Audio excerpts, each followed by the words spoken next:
Brought to you bye रजनीगंधा।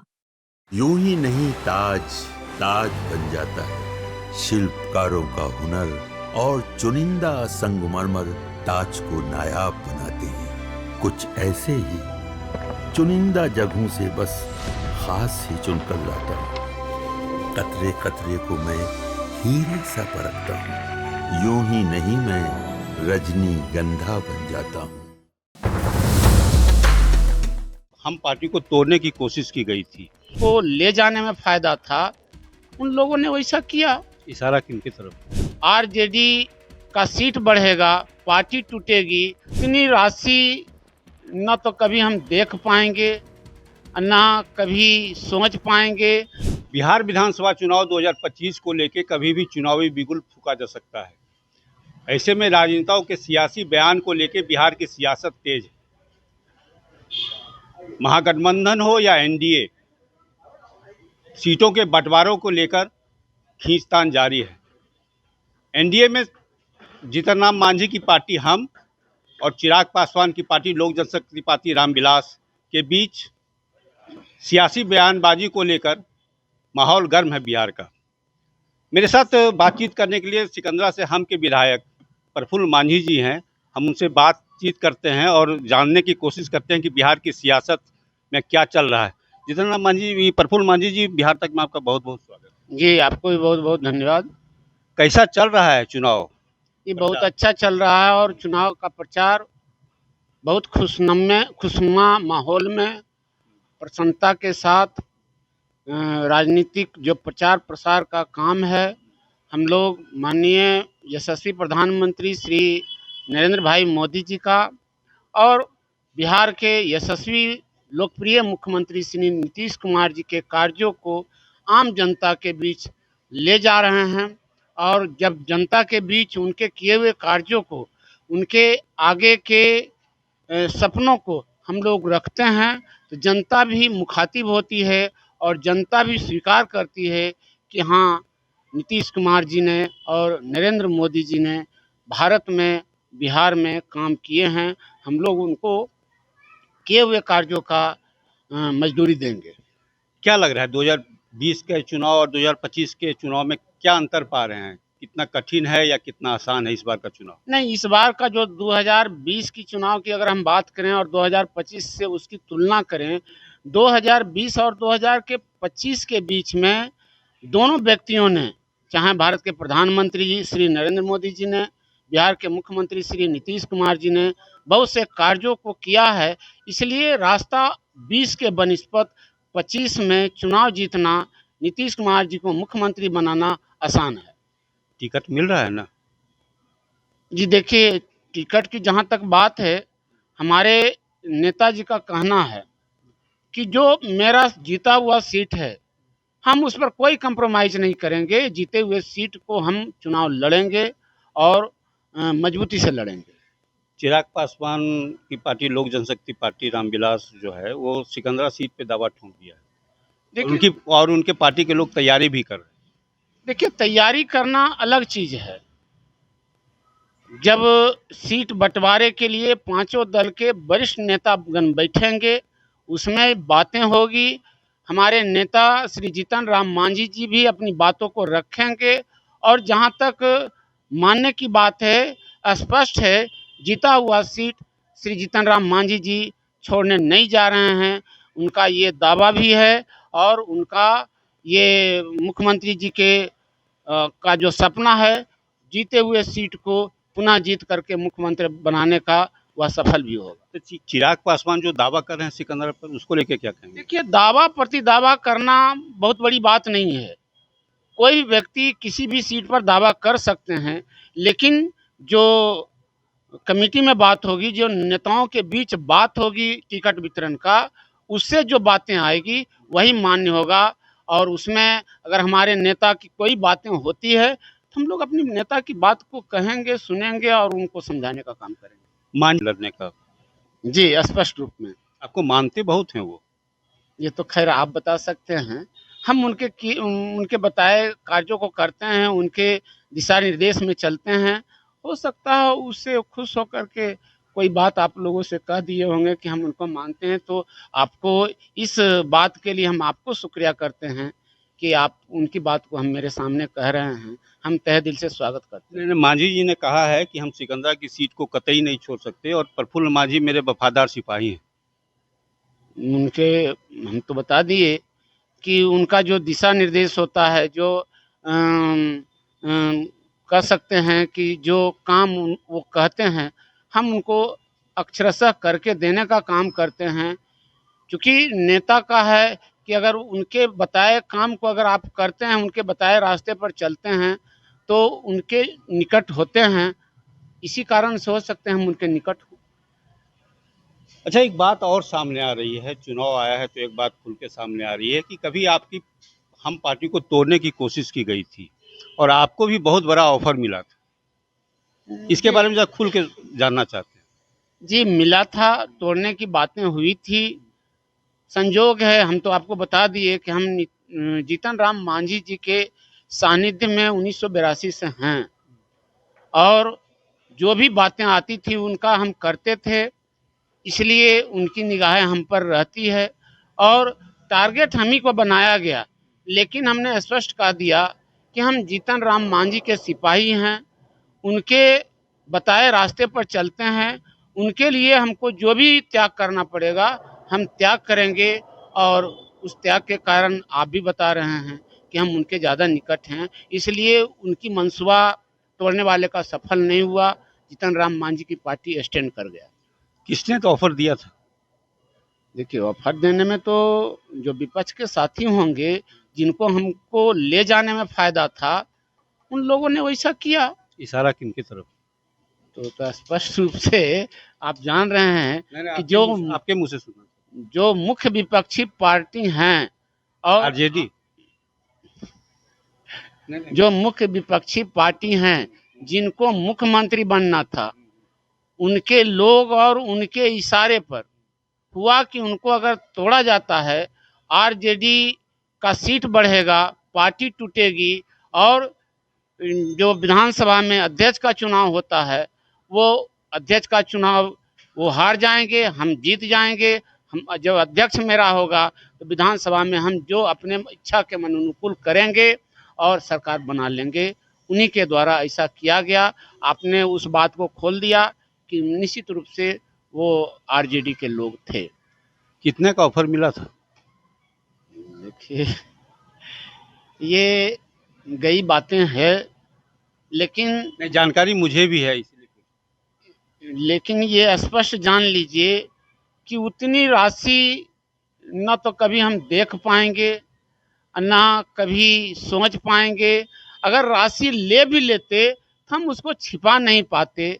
इसलिए हमने स्पष्ट कह दिया कि हम जीतन राम मांझी का आदमी हैं। जीतन राम मांझी अगर कह देंगे कि पार्टी के लिए पैसा रख लिया जाए, आप समर्थन कीजिए, हम उनकी बात को मानेंगे। हम उनको स्पष्ट रूप में कहा, चलिए जीतन राम मांझी जी के पास, वो अगर आपको कहेंगे कि हाँ फलना मांझी, प्रफुल्ल मांझी, आप इनको वोट दे दो, हम दे देंगे। वह व्यक्ति डर से नहीं गया और वो अपना वापस लेके गया। हम अपने बातों पर अडिग रहे, क्योंकि हमने तो स्पष्ट कह दिया कि ना उतना राशि जिंदगी में हम कभी देख पाएंगे, ना उसके बारे सोच पाएंगे। अगर ले भी लेते तो हम रख नहीं पाते, ऐसा हमको अनुभव है। इसलिए हमने उसके बातों को नकारात्मक किया, निगेटिव दिया। 4 करोड़ की 8 करोड़? ये देखिए, ये अब गई बातें हैं। 4 करोड़ या 8 करोड़? देखिए, अब या इससे ज्यादा? वो डबल डिजिट में था, डबल डिजिट में था, इसलिए वो बहुत बड़ी बातें थी, हमने उसको तुच्छ समझा। संदेशा कौन लेके आए थे? संदेशा तो स्पष्ट है कि हमने कहाँ बताया ना। आपके पास संदेश आरजेडी के द्वारा कौन लेके, खुद नेता प्रतिपक्ष लेके आए थे या किन्हीं के द्वारा भिजवाया? नहीं, किन्हीं के द्वारा भिजवाया गया। वो किन्हीं के द्वारा भिजवाया नहीं गया था, किन्हीं के को भेज करके वो दोनों चीजें बातें आई थी, प्यार दुलार और भय। साम दाम दंड भेद। सबसे पहले तो भय की बातें आई। भय में हमने उनको बोल दिया कि आप जैसे बात करोगे वैसे बात करेंगे, जैसे निपटना चाहोगे वैसे निपट लेंगे। तब वो आगे प्यार पर और फिर लालच पर, लेकिन उनकी कोई बातें नहीं चली। वो बात गिर गया। इतना जब खोल ही दिए कि आरजेडी की तरफ से ऑफर मिला था, डबल डिजिट में ऑफर मिला, तो नाम भी खोल दीजिए कि कौन आए थे लेके आपके पास उनका संदेश। वैसा कोई ये नहीं है। उन्हें बता दीजिए। अच्छा नहीं है, छोड़िए। स्पष्ट हो गया कि वो आरजेडी के लोग थे। आरजेडी के लोग। आरजेडी के अच्छा, एक चीज बताइए प्रफुल्ल जी, अब तो कुछ ही दिन के बाद अनाउंसमेंट हो जाएगा, आचार संहिता लग जाएगी, सीटों का बंटवारा पर बातचीत चल रही है। अगर सिकंदरा सीट पे लोजपा दावेदारी पेश करती रही और किसी न कारणवश अगर वो सीट चली गई लोजपा के खाते में, तो क्या करेंगे प्रफुल्ल मांझी? देखिए, एक तो संभावना, पूरी संभावना है कि ऐसा होना संभव नहीं है। आपने ही बताए कि आप अपने नेता के निकटतम हैं, तो और सारे चीज़ों को जानते हुए कि उन्होंने क्या त्याग किया, उस त्याग को देखते हुए हमारे नेता कदापि तैयार नहीं होंगे। संभव ही नहीं है। मान लिया जाए, अगर वैसी बातें होगा जो नेता का बात आएगा, हम उसको स्वीकार करेंगे। मैंने जो मांझी जी कहेंगे वो मानेंगे एकदम निश्चित तौर पर। निर्दलीय तो नहीं लड़ेंगे आप? नहीं, वैसी बातें नहीं। नहीं। नहीं। अच्छा, आपको क्या लगता है कि हमको कितना सीट मिलेगा इस गठबंधन में? देखिए, सीट की कितनी उम्मीद है आपको? जितनी सीट की जहां बातें हैं वो तो हमारे नेता तय करेंगे, क्योंकि उस कमेटी में हम नहीं हैं। और यह तय है कि डबल डिजिट में मिलेगा। डबल डिजिट में मिलेगा, उससे कम में कंप्रोमाइज नहीं करना?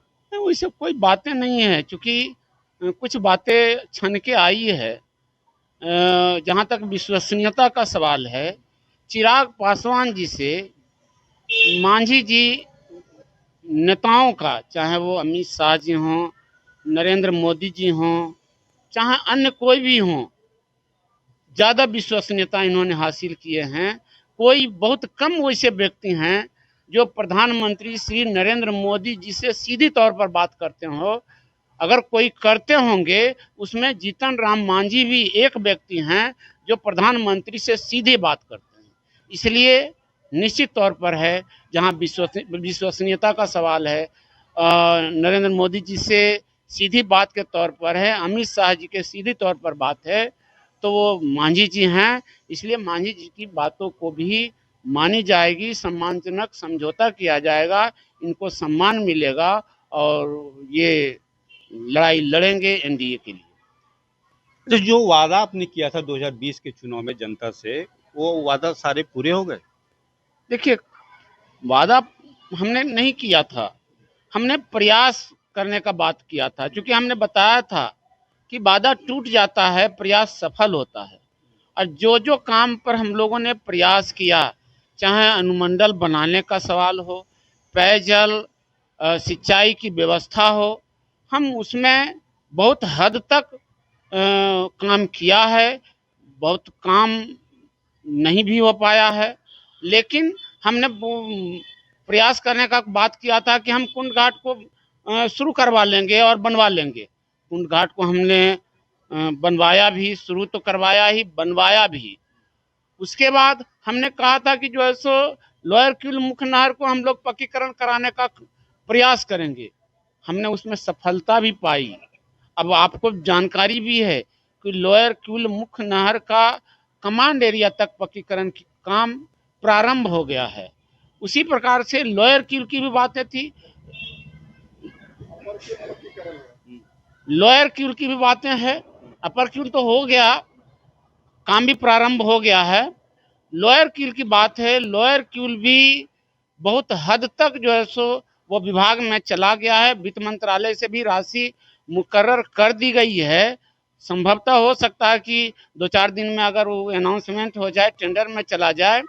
हम लोग विभाग में गए हुए थे, बताया जा रहा था कि लोअर क्यूल की भी सारी प्रक्रियाएं पूरी कर ली गई है। उसी प्रकार से हमने सम्राट अशोक भवन की बात किया था, वह भी जो है सो उसकी राशि आ गई है। स्टेडियम की बात हुई थी, स्टेडियम भी फाइनलाइज हो गया है।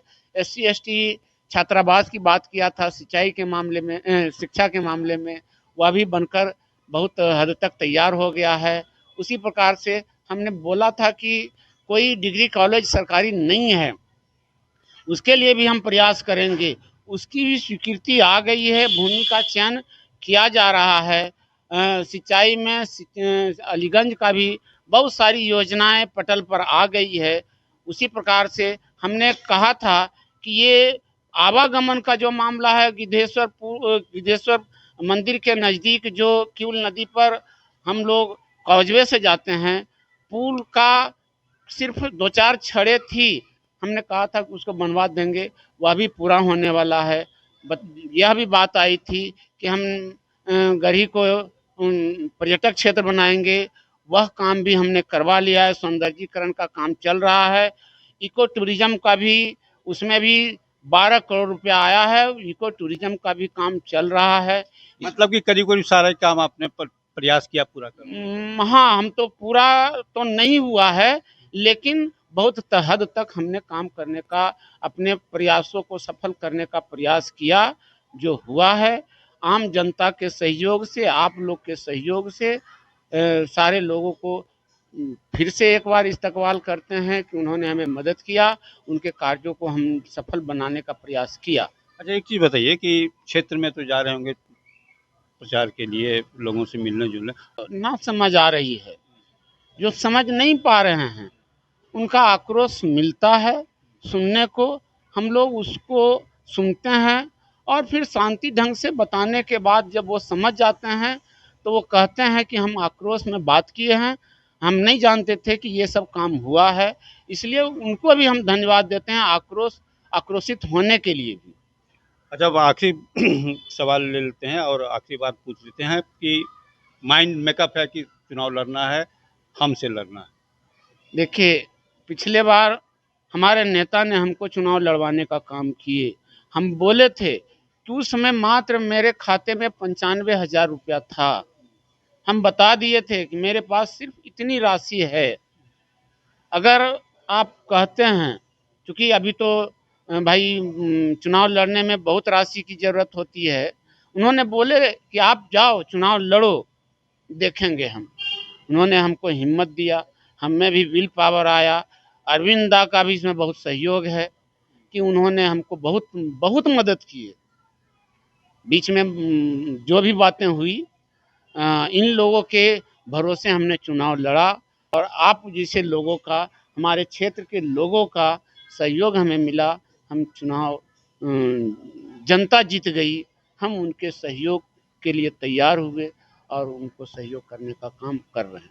बातचीत करने के लिए बहुत बहुत धन्यवाद। जी, आपको भी बहुत बहुत शुक्रिया। तो सुना आपने, ये थे प्रफुल्ल मांझी, जिनका कहना है कि इनके सुप्रीमो जीतन राम मांझी का जो आदेश होगा उनका वो पालन करेंगे। इससे इन्हें उम्मीद है कि सिकंदरा सीट हम के खाते में रहेगी। अब देखना ये होगा सीट बंटवारे के बाद कि सिकंदरा सीट किसके खाते में रहती है। राकेश कुमार सिंह, बिहार तक, जमुई।